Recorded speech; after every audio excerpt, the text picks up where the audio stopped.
Did you know that hidden inside your spreadsheet data there could be powerful correlations you are completely missing just by staring at numbers? In the next 60 seconds, when you have two columns of numbers, like monthly ad spend and monthly sales, it is nearly impossible to see any relationship just by reading the raw table row by row. Start by selecting your two columns of numeric data.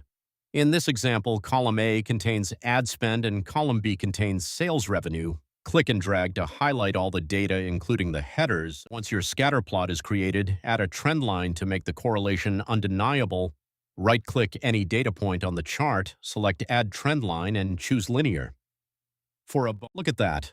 The scatter plot shows a clear upward diagonal pattern, and the CoreRL formula returned 0.99, which is nearly a perfect You just learned how to build a scatter plot in Excel and use the CoreRL function to find and measure correlations between any two data columns in